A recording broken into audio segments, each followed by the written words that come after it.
Petite coupure sponsorisée par moi-même. Si tu apprécies ce podcast et ce que je partage, n'hésite pas à mettre tout simplement 5 étoiles sur la plateforme de ton choix avec laquelle tu écoutes. Ce qui est bien, c'est que tu as besoin de le faire qu'une seule fois et après, c'est bon. Et autrement, si tu veux échanger avec moi, n'hésite pas à rejoindre mon Telegram. C'est un canal privé où je partage tous les dessous de mon business et mes pensées au jour le jour. Et tu peux même échanger avec moi-même.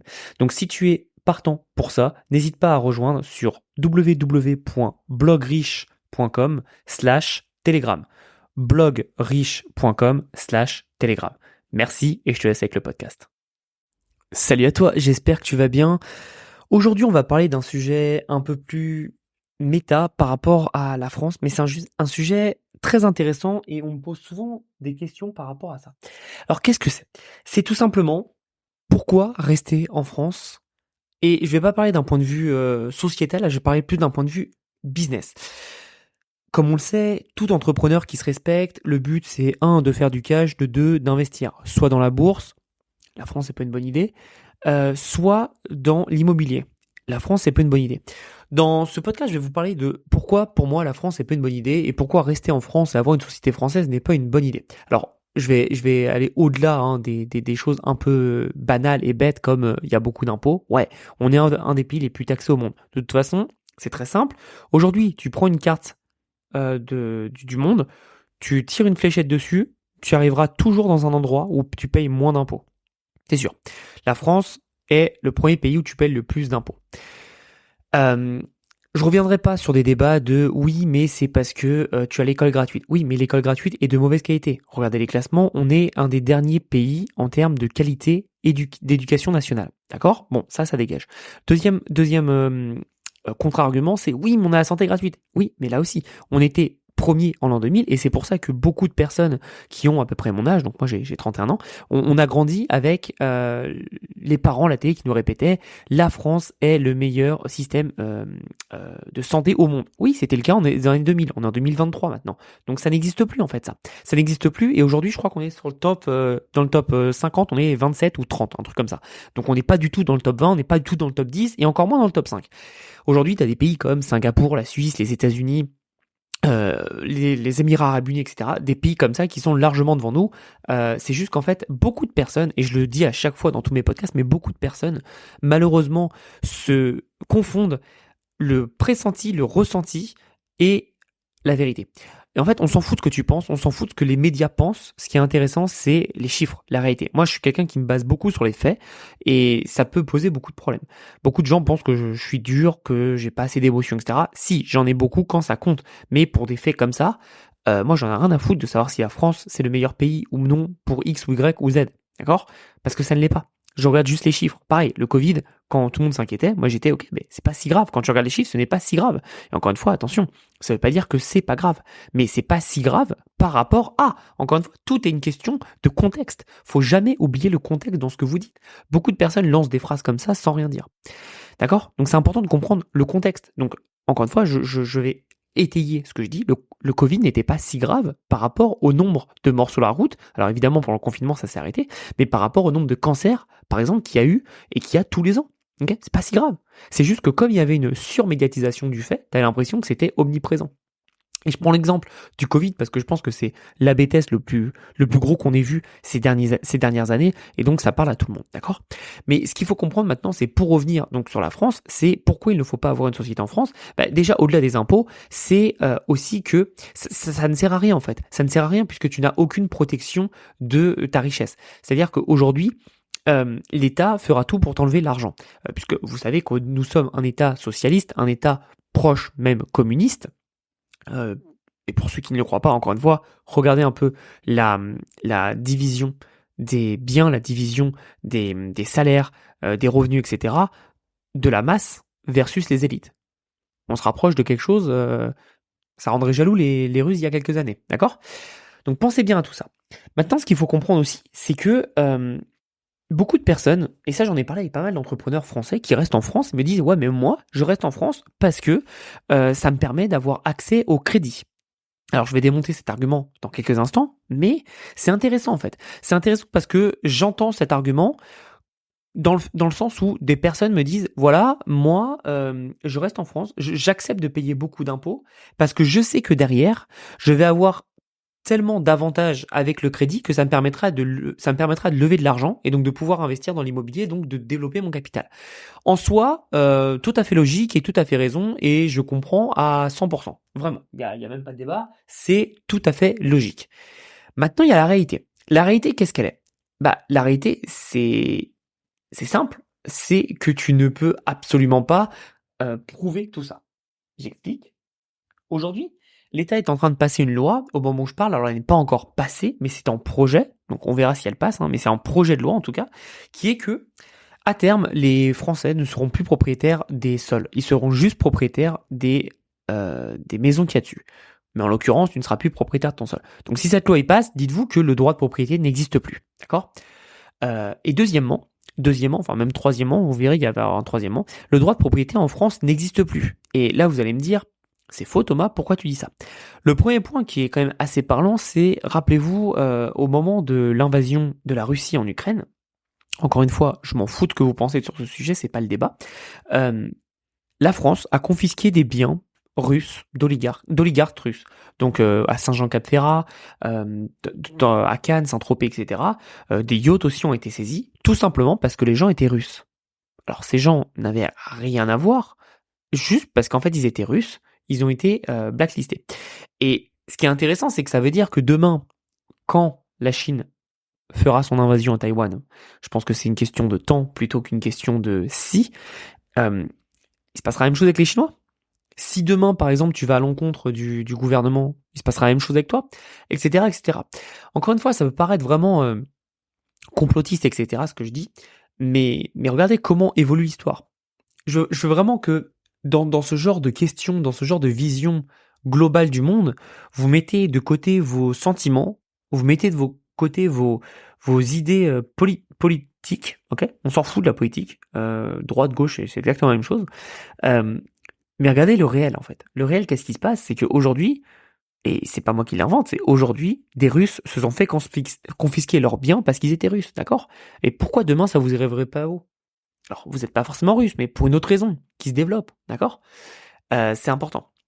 Et troisièmement, le point qui est pour moi le plus possible que ça nous arrive, c'est tout simplement, il n'y a plus de droit de propriété en France, tout simplement parce que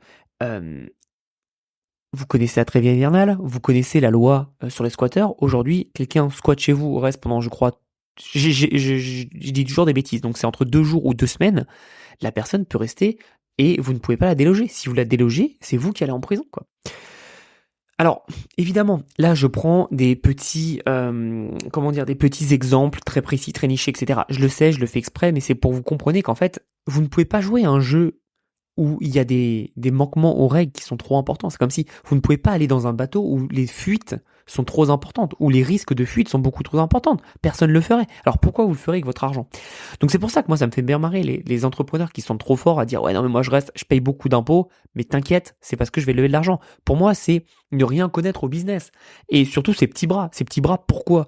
Parce que c'est des personnes, pour la plupart, et encore une fois je fais pas un délit de faciès ou quoi, mais c'est des personnes qui pour la plupart, je pense, viennent d'une culture très très milieu de gamme, on va dire. J'ai plus le nom en français, mais vous savez, la société, on est quand on n'est pas haut de la société, on est milieu. Enfin bref, vous avez compris. Je pense que vous me corrigerez. Je suis désolé si parfois j'ai des bugs. Je traduis toute la journée du français à l'anglais, donc parfois j'ai des manquements et ça me fait passer pour un vrai débile. Mais tout ça pour dire que la grosse partie de la société vient justement de ce milieu-là et ont toujours, malgré eux, ce rêve de faut acheter une maison. Et ce qui est trop bien, c'est que tu peux acheter une maison ou des appartements et tu peux utiliser le fait que ton loyer va couvrir les frais. Alors ça, oui, encore une fois, c'est génial, mais encore une fois, c'est sur des petits projets. C'est très compliqué. La banque, même si tu as des bons résultats, c'est très très très compliqué pour qu'elle te finance à plusieurs millions. Et quand on commence et qu'on veut être sérieux, qu'on veut gagner beaucoup d'argent, on va commencer à aller vers des chiffres comme ça, d'accord? Au début, évidemment, on va commencer petit, mais après on va grossir et après on va aller vers ces chiffres-là. Maintenant, ce qu'il faut comprendre, c'est que je pensais tous ces choses-là, en fait, avant de, encore une fois, me former, avant de comprendre et avant d'étudier le monde entier. Et j'ai plein d'entrepreneurs qui sont partout dans le monde. J'ai des entrepreneurs amis qui sont donc en Thaïlande, j'en ai qui sont au Japon, J'en ai qui sont à Dubaï, j'en ai à Londres, etc., etc. Et donc, ils sont tous à la base français et ils ont tous donc à la base ce même problème, c'est que on entend partout que oui, mais quand tu n'as pas habité dans ce pays, quand tu n'es pas résident de ce pays, etc., ou n'es pas un habitant de ce pays à proprement parler, tu ne peux pas avoir accès au crédit. C'est totalement faux. C'est totalement faux. Je vais prendre mon exemple qui est plus parlant parce que c'est mon exemple, donc je peux vous en parler. Moi, aujourd'hui, aux États-Unis, j'arrive à la banque, alors que je suis là depuis 3 ans. J'ai développé ce qu'on appelle aux États-Unis un credit score, donc tous les Américains l'ont avec notre numéro de sécurité sociale. Plus on dépense bien avec les cartes de crédit, etc., plus on a un meilleur credit score. Donc moi, évidemment, j'ai travaillé tout ça en amont, en me formant, évidemment, en comprenant comment ça marche et en tirant les ficelles. Aujourd'hui, je fais partie, je crois, du top 20% en termes de credit score. Donc c'est très bien et ça me permet aujourd'hui d'aller voir une banque et de lui dire, bah voilà, moi je veux acheter ça, est-ce que ça marche? Et dans la plupart du temps, ça va marcher parce qu'ils ont de l'historique sur moi. Alors le problème que je peux avoir, c'est que mon historique n'est pas assez bon. Il n'est pas assez bon, pas au niveau du score, mais au niveau de l'historique. C'est-à-dire que moi, il a que 3 ans, alors que certaines personnes ont plus de 10 ans, d'accord, et ça, c'est très important pour les banques ici. Mais même si ça l'est, je m'en fous des banques, en fait. Je m'en fous des banques, pourquoi? Parce que ça demande un peu plus de travail, mais c'est un peu plus facile. J'explique. Il y a un système aux États-Unis, mais je suis prêt à mettre ma main à parier, et enfin, ma main à couper plutôt, et je sais très bien que ça existe dans d'autres pays, notamment les Émirats Arabes Unis, la Thaïlande, etc., quelque chose qui s'appelle des private lenders, donc des prêteurs privés. Ça existe totalement. Et en fait, ces prêteurs privés, ils vont faire office d'une banque, sauf qu'ils vont être beaucoup plus faciles et beaucoup plus malléables dans l'argent qu'ils prêtent. Alors, évidemment, ceci a un downside, et si c'est la première fois que vous bossez avec eux, vous allez avoir un taux d'intérêt qui sera un peu plus élevé, ce qui est tout à fait normal, d'accord? Évidemment, après, vous pouvez négocier.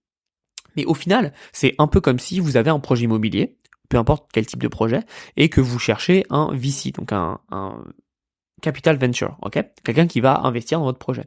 C'est exactement la même chose, sauf que c'est pour l'immobilier, d'accord? Donc tout ça pour dire qu'en fait, pour moi, c'est un faux débat de dire ouais, mais je perds de l'argent en payant des impôts en restant en France, mais au final, t'inquiète, j'en gagne beaucoup plus parce que je vais pouvoir lever de l'argent. Non, c'est faux, parce que tu vas lever de l'argent pour acheter un produit qui est nul. Encore une fois, un produit où tu n'as même pas le droit de propriété et où ça se trouve, dans quelques années, tu n'auras même pas le droit de propriété de ton terrain.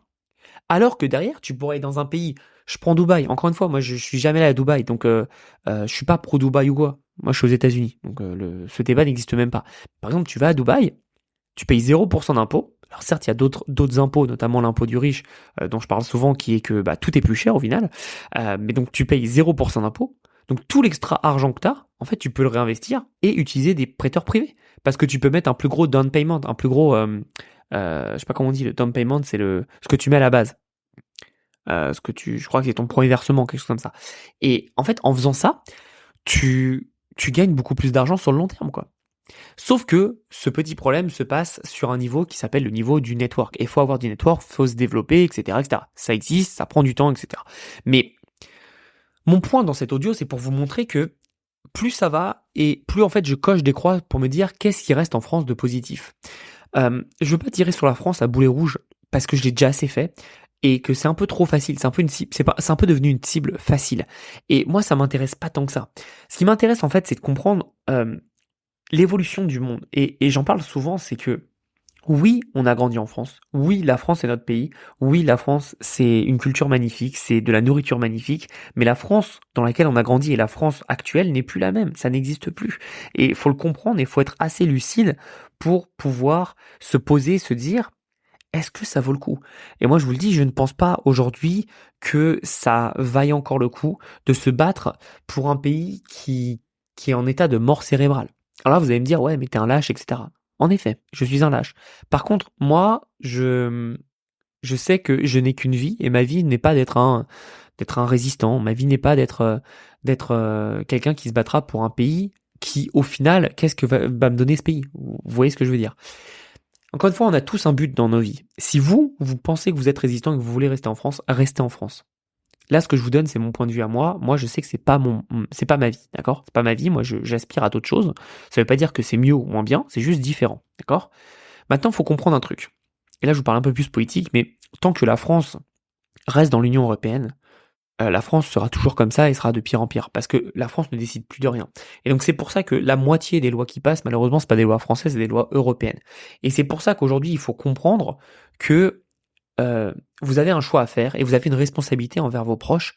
C'est est-ce que vous voulez rester dans ce pays ou est-ce que vous voulez aller maximiser vos revenus ailleurs? Encore une fois, quand je parle de maximiser vos revenus ailleurs, c'est très intéressant de le comprendre. Par exemple, moi je conseille à personne de venir aux États-Unis. Non pas parce que je dis ouais c'est trop dur, vous y arriverez pas. Non, non, je pense que tout le monde peut y arriver aux États-Unis si vous vous donnez les moyens, hein. C'est comme tout, d'accord? Par contre, ça coûte cher. Faut minimum 100 000 balles pour aller aux États-Unis. D'ailleurs, pour ça qu'il y a presque aucun entrepreneur français qui a fait le saut aux États-Unis et que tout le monde va à Dubaï. États-Unis, il faut 100 000 balles. Dubaï, il faut 600. Je pense que pour aller aux États-Unis, il faut que ça soit un objectif de vie, un rêve. Et moi, ça l'était. C'est pour ça. D'un point de vue comptable, je pense pas que ça soit le meilleur endroit pour moi. Mais d'un point de vue kiff au quotidien, c'est le meilleur. Et c'est pour ça que je l'ai fait d'ailleurs. D'accord? Maintenant, admettons, vous voulez pas aller à Dubaï. Parce que Dubaï, voilà, c'est du sable, c'est des tours. Je comprends. Il y a aucun débat là-dessus. Moi, je suis très bien passé, hein. Moi, j'aurais pu aller à Miami, par exemple, donc Tours, ou New York, Tours. Je l'ai pas fait. Moi, je vais dans une petite ville qui s'appelle Orlando. Petite ville, entendons-nous, hein, c'est quand même plus grand que Paris en termes d'habitants, mais ça reste petit à l'échelle des États-Unis. Et ça me va très bien. Moi, je suis très heureux là-bas, d'accord? Donc, pensez bien à ça.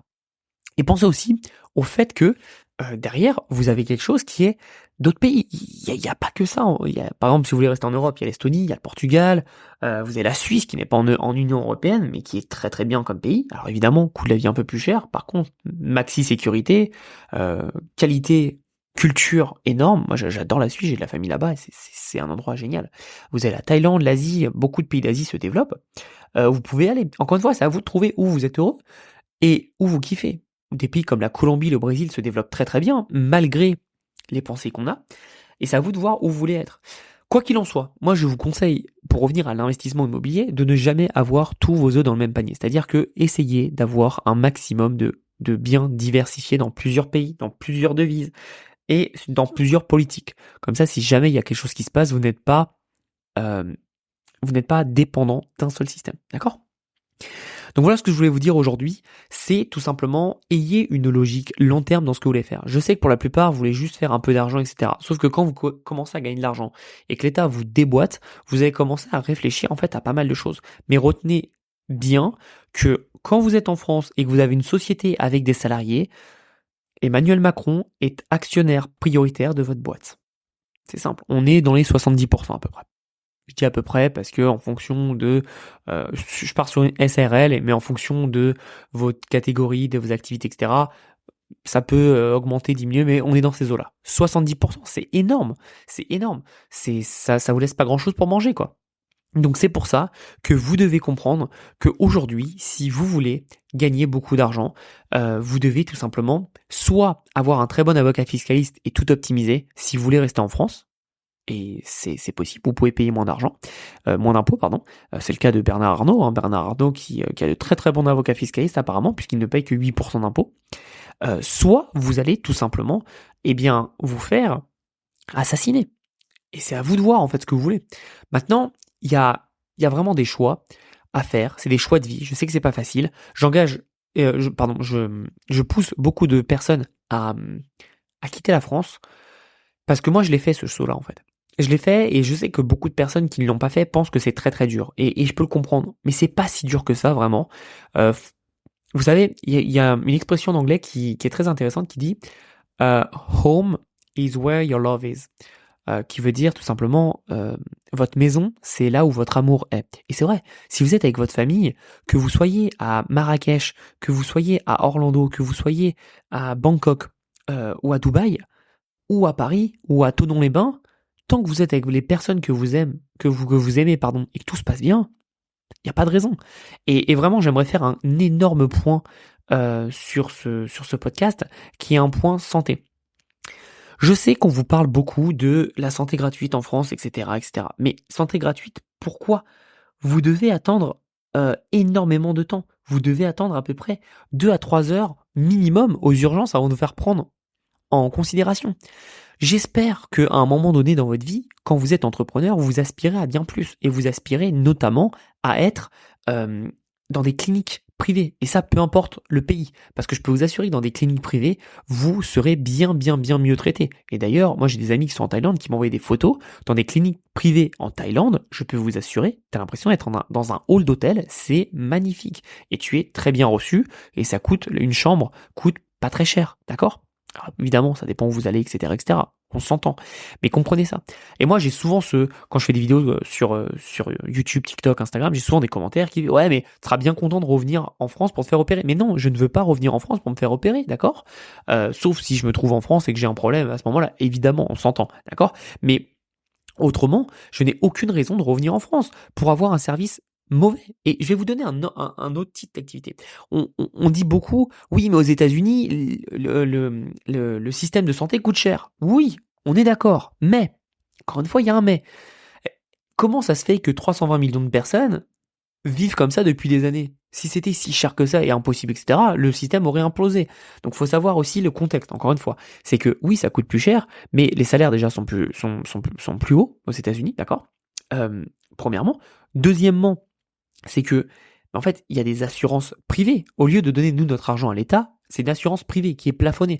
C'est-à-dire que le maximum que je peux payer pour moi-même, par mois, je crois que c'est 1200 balles par mois. Alors là, vous allez dire, ouais, c'est cher quand même. Ouais, c'est cher. Par contre, 1200 balles, je suis Jésus. C'est-à-dire que je rentre dans n'importe quel hôpital, je me fais opérer du cœur, de 3 cœurs, de tout ce que vous voulez, je ne paye pas un centime. D'accord? Donc, évidemment, c'est cher. Mais évidemment, le service va avec. Aujourd'hui, c'est pas ce que j'ai. Moi, je dois payer, je crois, 400 balles par mois. Donc là, pareil, c'est cher. Ouais, mais encore une fois, contexte. Quand j'étais en France, je payais à peu près entre 600 et 700 balles. Parce que la France, et ça, vous allez tout comprendre, la France est un système de pourcentage, c'est-à-dire que plus vous gagnez, plus l'État vous ponctionne, versus là, on est sur un système de plafond. C'est-à-dire que vous avez un plan à 600 balles, un plan à 700, 400, 500, bref, vous avez compris. C'est des plans avec plus ou moins de fonctionnalités et plus ou moins cher. Et en fait, en fonction de ça, bah, tout change, d'accord? Donc vous devez vraiment comprendre et remettre tout en contexte. Et c'est pareil pour Dubaï.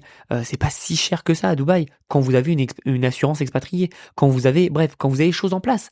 C'est sûr que si vous y allez, que vous avez rien, pas de couverture, etc., et que vous y allez, vous allez vous faire dégommer. Mais c'est pareil, allez en France, pas à l'hôpital public, encore une fois, allez en France, à la clinique, vous allez vous faire éclater, d'accord? Donc pensez bien à ça. C'est encore une fois le contexte. Ne prenez jamais des choses parce que on l'a dit, parce que c'est ancré en soi, comme vrai. Ce n'est pas vrai, d'accord? Ce qui est vrai, la seule chose qui est vraie, c'est vous prenez Google, vous prenez ChatGPT, vous faites vos putains de recherches et vous verrez que ben, c'est pas si cher en fait. Si vous vous couvrez bien, si vous travaillez bien, d'accord? Donc pensez bien à tout ça, c'est très très très très très important. Et encore une fois, posez-vous les bonnes questions sur ce que vous voulez dans votre vie. Mais ne vous posez pas des questions sur ce que vous pensez qui est la vérité. Posez-vous des questions sur des faits factuels. Je sais que c'est de la redite, mais c'est important de le comprendre. C'est-à-dire que si vous pensez que ce pays, par exemple, je dis une bêtise, vous vous dites peut-être, oh, le Brésil c'est dangereux. Mais non, le Brésil aujourd'hui est moins dangereux dans les classements de l'ONU, il est moins dangereux que la France. Et ce classement a été fait avant les émeutes de cet été, alors j'imagine même pas après. Pareil, le Mexique pensait que c'est dangereux, ça l'est moins que la France aujourd'hui. Attention, je dis pas que c'est pas dangereux, et ça encore une fois, faut faire la nuance. C'est très intéressant comment les gens peuvent réagir, c'est pas parce qu'un pays est moins dangereux que ça ne l'est pas, d'accord? Aujourd'hui, ce n'est pas parce que la France est inséré le commentaire que ça l'est moins ou pire ou mieux qu'un autre pays, d'accord? Donc encore une fois, je le redis, aujourd'hui, le Brésil, à l'échelle globale et du nombre de délinquances par habitant, est moins dangereux que la France. Une étude est sortie, vous pourrez regarder, vous pourrez double-checker ce que je dis, d'accord? Mais encore une fois, ça ne veut pas dire que le Brésil n'est pas est totalement sain et sauf, pas du tout, mais ça l'est moins que la France. Donc si vous vous sentez à peu près bien en France, dites-vous qu'au Brésil, ça sera un peu mieux. Voilà, tout simplement. Encore une fois, tout est une question de nuance, de contexte, et n'oubliez jamais ça, d'accord? Mais vraiment, détachez-vous de de ce caractère franco-français qui est on est fier de nous, d'accord? On est tout le temps fier. Ouais, la France est le plus beau pays du monde. C'était le cas, d'accord? Et c'est le cas dans le sens où culture magnifique, monument magnifique, paysage magnifique, il n'y a même pas de débat. Là, je vous parle de vivre en France, ce qui est différent. Comme je l'ai dit plein de fois, je pense vraiment que la France deviendra un pays musée, c'est-à-dire qu'on ira juste pour visiter, et c'est tout. Spoiler, je pense que ça sera aussi le cas des États-Unis dans un peu plus longtemps, mais ça sera le cas aussi. Donc pensez à ça, faut être toujours mobile, et pour moi, on parle beaucoup de liberté. C'est quoi être libre? Être libre, c'est avoir le choix, d'accord? Et avoir le choix de quoi? Être mobile. d'accord? Vous devez être mobile, d'accord? Je pense que c'est fini la vie de vous grandissez et vous habitez dans un seul pays. C'est fini, ça n'existe plus. Et le futur est tout simplement que vous allez devoir bouger, être mobile, parce que le monde change. Les plaques tectoniques de la politique et de l'économie et de la société est en train de changer. Et des pays, voilà, comme par exemple l'Inde aussi, on crache beaucoup sur l'Inde, qui est devenue maintenant Bharat. Donc ce pays-là, et va devenir un des pays les plus importants sur les 15 prochaines années. Et si aujourd'hui, vous ne mettez pas des billes dans l'Inde, que ce soit en investissement, que ce soit en allant habiter là-bas, alors attention, je sais que ça peut être compliqué, euh, mais considérez ça. Voilà, moi je vous le dis, je considère habiter en Inde, si jamais je dois. Est-ce que je le ferai? J'en sais rien, je pense pas. Mais considérez-le, d'accord? Regardez ce qui est possible, renseignez-vous sur les pays, d'accord? Euh, c'est très important, c'est très important. Et je vous parle de l'Inde, mais on s'en fout de l'Inde. Encore une fois, on s'en fout du pays. L'important, c'est d'autres pays. Pareil, Mexique, moi je me suis beaucoup renseigné pour y habiter. Colombie, pareil. C'est des pays que vous devez en fait avoir des plans B, C, D, E, F, G. Moi, ça me fascine d'avoir des gens aujourd'hui qui pour moi ne vivent pas. En fait, tu ne peux pas vivre quand tu survis et que tu ne sais pas ce que tu vas faire le mois prochain. Et beaucoup de gens, malheureusement, ne planifient rien. Ils sont toujours en mode survie. D'accord? Arrêtez ça. Planifiez votre vie, ayez des objectifs. Et un objectif, encore une fois, pensez bien que beaucoup de monde, et notamment ceux qui se pignolent sur du LinkedIn, pensent qu'un objectif doit être atteint. Non, un objectif est juste une direction à prendre. Ok? Si demain je vous dis, vous êtes à Paris et vous devez aller à Marseille, ok? Sauf que sur la route, vous arrêtez à Lyon. Et en fait, vous adorez Lyon et vous kiffez Lyon. Et vous restez à Lyon, habitez à Lyon. Est-ce que l'objectif initial est un échec? Pour certains, vous allez me dire, bah ouais, t'es pas arrivé à Marseille. J'entends. Mais pour d'autres, vous allez me dire, bah non. L'important, et je vous le dis tout le temps dans le business, c'est pas la destination, c'est le chemin. Donc soyez heureux dans ce que vous faites et comprenez que même si vous avez des objectifs, l'important, c'est ce que vous faites de votre vie au quotidien. Mais soyez toujours heureux. Donc peu importe, à la suite de ce podcast, ce que vous déciderez, n'oubliez jamais que l'importance, ce n'est pas la destination, l'importance, c'est le chemin. À bientôt.